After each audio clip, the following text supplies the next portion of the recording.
saya akan bercerita tentang sebuah kisah yang berjudul Bunga dan Kupu-Kupu. Nah, penasaran kan dengan ceritanya? Mari kita simak sama-sama cerita berikut ini. Bunga dan kupu-kupu. Pada zaman dahulu kala, ada sebuah hutan yang cukup asri. Di dalam hutan tersebut tumbuh berbagai pohon dengan buah-buah yang manis dan ranum. Sehingga banyak binatang yang senang tinggal di hutan tersebut. Dari hewan besar seperti rusa, panda, beruang, hingga para serangga. Pada suatu hari, hutan tersebut kedatangan seekor penghuni baru. Dia adalah si lili ulat, tapi para hewan dan pohon sangat membencinya karena dia terkenal sangat rakus dan tak memiliki manfaat apapun.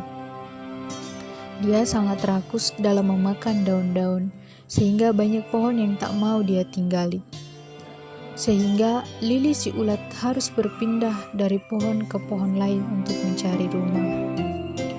"Wahai pohon apel, bolehkah aku ikut tinggal di dahanmu?" tanya lili ulat pada pohon apel. "Kau tak boleh tinggal di sini karena makanmu banyak. Jika kau terlalu banyak memakan daunku, maka aku tak akan bisa lagi berbuah. Carilah pohon lain," kata pohon apel dengan ketusnya.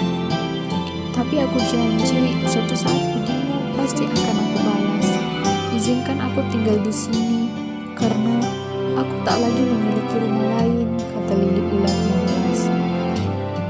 "Pokoknya tidak boleh, karena para hewan yang lain ikut tinggal di pohonku pasti juga tidak setuju, karena jika buahku berkurang, mereka juga akan kekurangan makanan. Lagi pula, apa yang bisa kau lakukan? Makhluk jelek dan lemah sepertimu tak bisa melakukan apa-apa selain makan dan makan saja.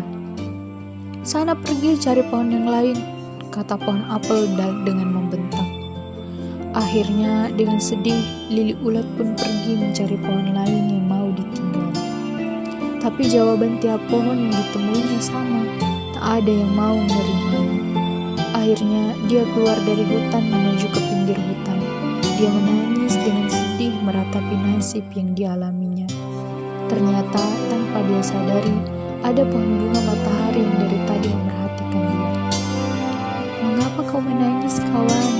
Katakan masalahmu, mungkin aku bisa membantumu," kata bunga matahari. Siapa yang bicara?" kata lili ulat terbata-bata karena kaget. "Aku yang bicara, lihatlah ke atas. Aku adalah bunga matahari. Aku adalah ratu dari semua bunga yang ada di padang ini," jawab bunga matahari. Lalu si lili ulat pun menceritakan kisahnya dengan menangis.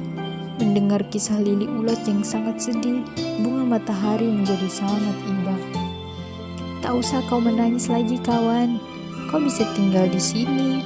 Kau bisa memilih tempat tinggal di pohonku atau pohon bunga manapun yang kau mau.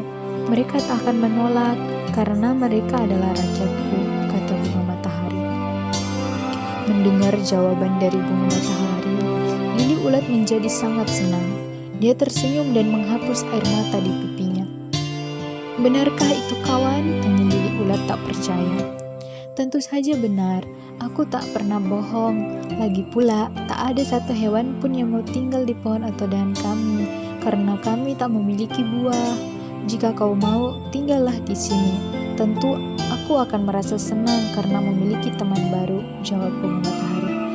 "Tapi kawan," kata mereka, "aku banyak makan, sehingga mereka tak mau aku tinggal di dahan mereka. Mereka takut kalau daun mereka habis atau tak bisa berbuah. Apa kau tak takut kalau daunmu habis seperti yang mereka katakan?" tanya lili ulat ragu. "Hahaha, berarti mereka berpikir sempit. Apalah arti sebuah daun? Seorang teman lebih berharga dan susah untuk dicari, sedangkan daun akan bisa tumbuh lagi dengan sendirinya. Kau tak usah khawatir, kawan," jawab bunga matahari dengan bijak. Lili ulat sangat senang mendengar jawaban yang sangat bijak itu. Dan mulai saat itu, lili ulat dan bunga matahari menjadi sahabat baik. Tiap hari mereka bercanda dan bercerita tentang banyak hal. Itu adalah hari-hari terindah yang dilalui dua sahabat tersebut. Hingga pada suatu hari, Bunga matahari sahabatku, ini adalah hari terakhir aku bisa bercanda denganmu, kata lili ulat. Mendengar perkataan sahabatnya itu, bunga matahari terkejut. Memangnya engkau hendak kemana, kawan? Apakah kau mau pergi meninggalkan aku? Tanya bunga matahari.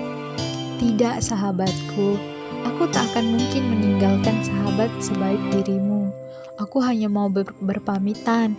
Mulai besok, aku akan berpuasa dan mengurung diri untuk tidur panjang. Mungkin sudah saatnya aku mulai membalas budi baikmu, jawab lili ulat. Berpuasa, tidur panjang, membalas budi. Apa yang kau maksud, kawan? Aku sama sekali tak mengerti apa maksud ucapanmu, kata bunga matahari bingung. Kau akan mengerti nanti pada saatnya, kawan. Untuk sementara, aku akan meminjam dahanmu untuk membangun rumahku dalam berpuasa.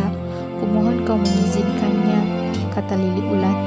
Apapun yang terbaik untukmu, kawan, aku pasti mendukungmu, jawab bunga matahari.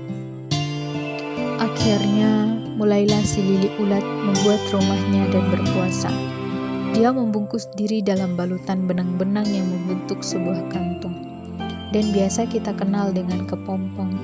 Berhari-hari sudah bunga matahari merawat dan menunggu teman baiknya itu bangun. Dia melindunginya dari panas, angin, dan juga hujan. Dan akhirnya tibalah waktunya untuk si lili ulat bangun dari tidur panjangnya. Tapi betapa terkejutnya bunga matahari, karena dia melihat bukan lagi lili ulat sahabatnya yang keluar dari kantong itu, melainkan seekor makhluk indah bersayap yang sangat indah dan cantik. Siapa kau? Di mana ulat sahabatku? Tanya bunga matahari kebingungan. Akulah ulat sahabatmu, kawan. Kau tak usah heran. Setelah aku berpuasa dan tidur dalam kantong ini, aku akan berubah menjadi seekor kupu-kupu. Aku makan yang banyak ketika menjadi ulat adalah sebagai bekal puasaku untuk menjadi kupu-kupu. Tapi mereka tak tahu itu, dan kini saatnya aku membalas budimu dengan membantu penyerbukanmu dan semua rakyat bungamu, jawab kupu-kupu yang ternyata lili ulat itu. Mendengar penjelasan dari lili yang kini menjadi kupu-kupu, bunga matahari menjadi sangat gembira. Ternyata sahabatnya itu memiliki kemampuan yang aneh dan luar biasa, sebuah kemampuan yang tak dimiliki oleh hewan lain. Dan mulai saat itu, persahabatan mereka semakin akrab, dan persahabatan mereka berlanjut hingga anak cucu mereka.